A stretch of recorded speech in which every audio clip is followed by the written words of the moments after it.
Hey guys, welcome to the channel and the very first Speedpaint video. Well, technically it's a speed sketch because it is super sketchy. And I finished this piece in real time, took it about an hour and a half. So, nothing too complicated, thought I would keep it nice and simple. I'm actually sketching one of my Sims, and I will list my Sims channel somewhere in the cards thing and in the description. This character will actually not show up in any video yet because I'm still laying the groundwork and doing the planning and all of that for that series of videos, but check out my nerdiness in my Sims channel. So I am actually sketching off of a screenshot that you don't see in here because of the way my screen recorder works.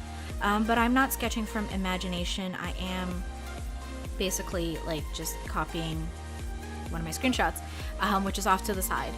And I'm using, as you can see, Photoshop. This is the CC version.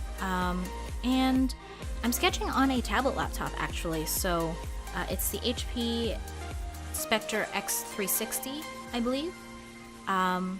But honestly, most tablets will work fine, if you want to be honest, because I've used a really cheap one, and I've used a Wacom mid-tier one, and to me there wasn't a huge difference in the type of work that I was doing. So yeah, another reason I prefer digital art is, as you can see, I didn't draw any kind of guidelines for where the features go or the face shape or anything. I did sketch out the nose a little bit, but the reason that I like digital art is because I can just change it. I can cheat. So that's why I was comfortable in not drawing any of the guidelines. And I did start out with sketching the nose because the nose is kind of your most central facial feature, and everything kind of anchors or can be based off around it. So for me, that's actually the easiest thing to draw. The way that I draw the nose affects how basically, how turned the face is, what angle the face is at, where all the features go, etc, etc. So that's why I do that first. I know most people go for the eyes first, but for me, which I did before, I always started with the eyes before, but I found that the nose really does help with the positioning of everything else. But yeah, that is also something I learned. I am a self-taught artist, so that was something that I learned through tutorials and stuff.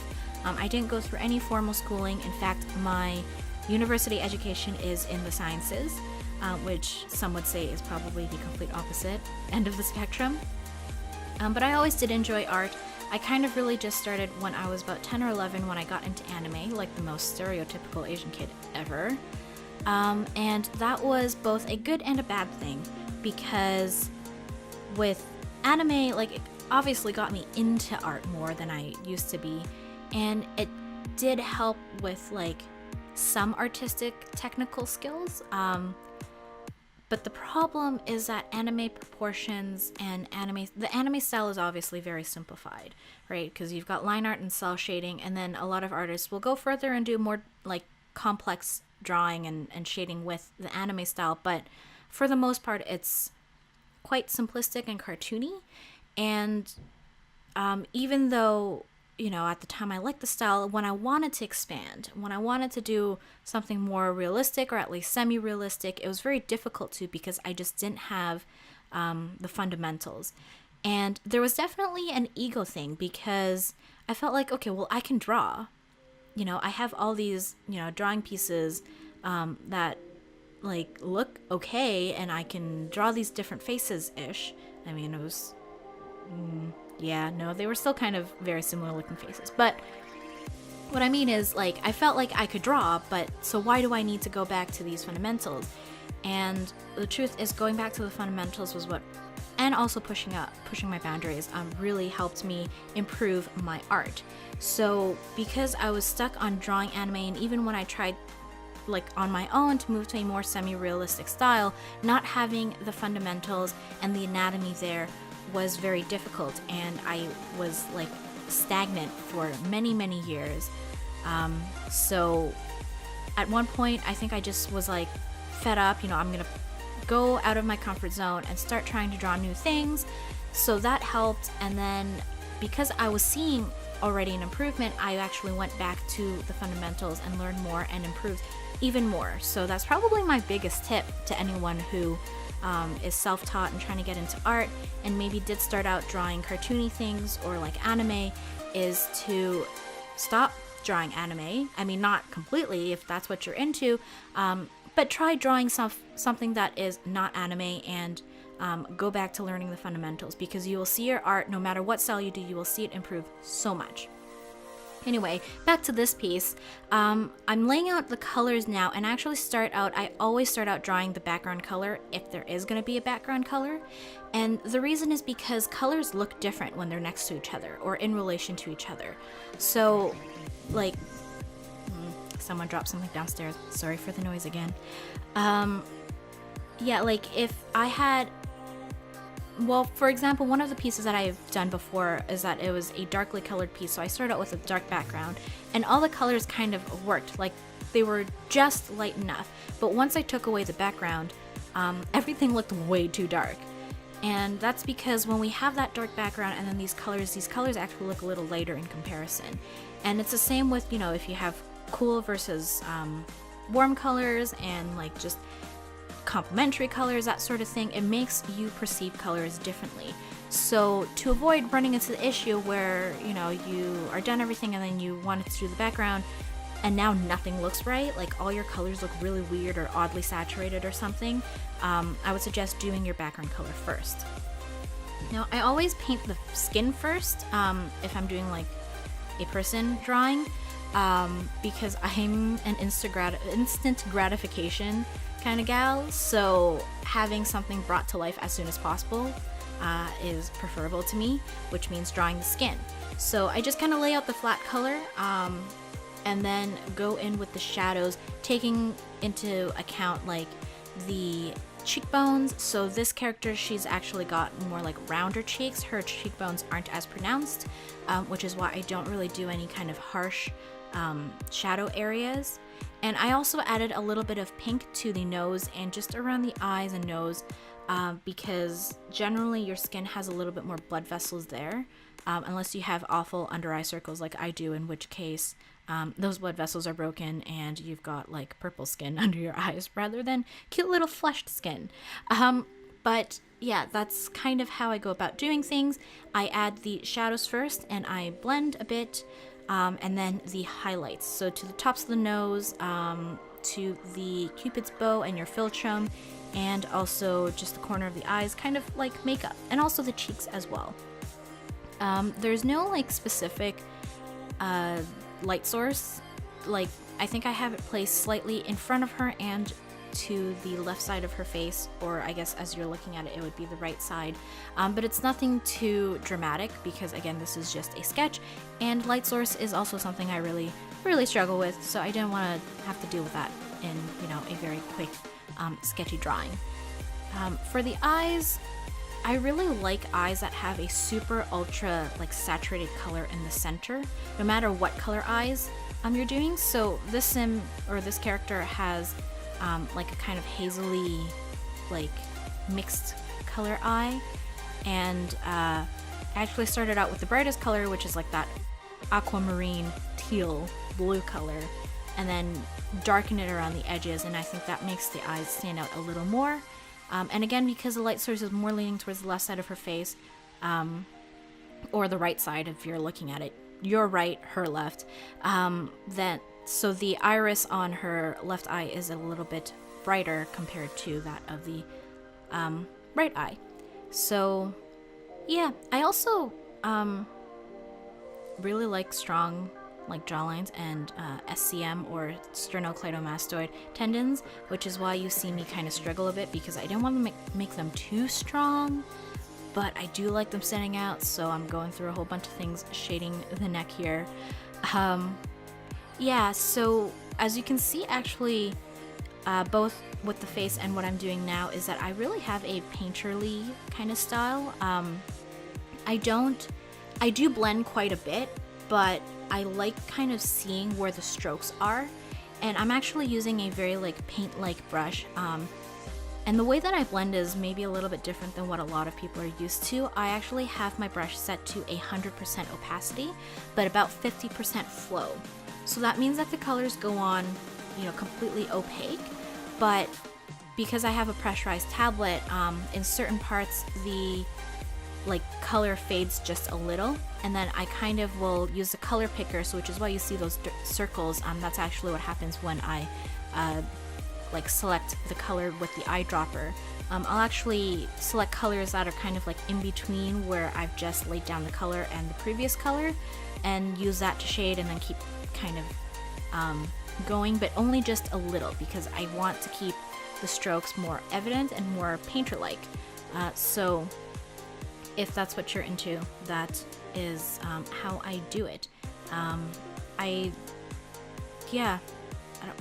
keep forgetting what I'm gonna say. It's so hot in my room, and I've actually got a slight migraine, so this video might be slightly incoherent. Anyway, we're doing the hair now. I'm actually using, I think when I lay down the color, I'm using the same brush as I was using before, but I actually changed something on the face. I added a overlay or a soft light layer with a bit more red, just to emphasize the blush a little bit more, and then go back to the hair. So the hair, I do use a different brush, which looks a little bit more bristly, and that saves me so much more time because it gives me that hair texture. It's not that evident here because, again, it's kind of sketchy, and I do like really, really shamefully quick shading on the hair in this video, but the different brush does help with adding the texture, so I don't have to go in and do individual strands. And because of the way that I sketch the hair, it makes it easier for me to shade. So as you can see, I sketched out like more like chunks of hair, like strands, rather than an individual piece or like single strand, or rather than like just a big blob that's supposed to represent hair. And this kind of shows me, well, where is the hair laying? And because her hair is a little bit wavy, in real life, your waves, especially if you're curling your hair with like a curling iron or something, your hair is gonna lay in pieces like that. And yeah, you're gonna have like individual shading for each individual strand, but for these pieces, it's just quick for me to see where like one piece would overlap another piece and then go in and make that part darker. So I started out with the roots, where it's going to be a little bit darker because of the way of the volume is. It's like there's a form shadow there, and then I go and I basically sort of just outline those hair pieces that I already sketched out with my shadow color, and then I go back and I add a lighter and slightly more saturated color for the highlight, and that's going to be on parts where obviously light would naturally hit the hair, so where the hair kind of waves in a more convex way, or closer towards like where my imaginary but not very there light source is, that sort of thing. So I will be hopefully doing more like in-depth tutorials on that sort of thing, like hair and skin and that kind of thing, but for now that's just my general very quick process. So the last thing I do, I think, or one of the last things I do, is coloring in the clothes. I actually go back and I change the color of the sketch over her face to a dark brown as well. That's something else I do, just so that it doesn't look so like bam. Oh, and I also do the necklace, I forgot about that. But yeah, so you'll see me switch back and forth a bit. I'm not that methodical. I just kind of do whatever works for me. For the clothing, I really hate drawing clothing, to be totally honest. Sometimes my pieces end up being slightly not safe for work, only because I'm too lazy to draw the clothes. If it was just like a study piece or like, you know, whatever, either I'll do just the portrait or I just forgo the clothes and make it artistic nudity. Not because I aimed to do that, but because I was just so lazy. We'll pretend that I was studying anatomy, we'll just say that. But I did include clothes in this sketch, so you can see that I'm just being very lazy. Normally for something that's white, I would actually like put in a very pale color. In this case, I would have probably done a very pale blue, because in life nothing is actually pure white, unless you're getting like clipping in a photograph where you overexposed it, but in real life, like you look at something, there's going to be slightly blue tones or slightly yellow tones depending on what's around it and what the light is like in that area. But because again I'm lazy, and also since this is a quick sketch, I just kind of left the white there as like a highlight and went in with the shadows. So I did the folds first, and then I kind of went in with the form shadows so you can see where it's darker, where like the arm would curve, and also where her boobs are. It's just a slight, you know, because the jacket isn't meant to be very tight, it's just kind of draping over her, so that's just what it ended up being. And yeah, I just hate drawing clothes. And that's pretty much it, I think. I'm so lazy, I didn't even finish drawing the arm. I just left it as it is and then kind of colored it where I estimate the arm would be. So that's, you know, me in a nutshell. But again, quick sketch, so that's my excuse. I'm not putting too much effort into this. I think here what I'm doing is I'm just adding a little bit of detail to the mouth, and again, I think I go back and I change the line color of where I sketch the face to make it not quite so dark. But yeah, that would pretty much be it, and that's my signature. So that's the finished piece. I actually reopened it and adjusted it a little bit using the liquify tool, but unfortunately the screen recorder didn't record that window, so that's pretty much it. More cheating. And yeah, here is the final piece. I do hope that this video was helpful or at least entertaining in some way. If you did like it, do give it a thumbs up. And if you want to see more, subscribe to this channel and also hit the notification bell so that you get a notification every time I post a new video. Yeah, that's it. Bye!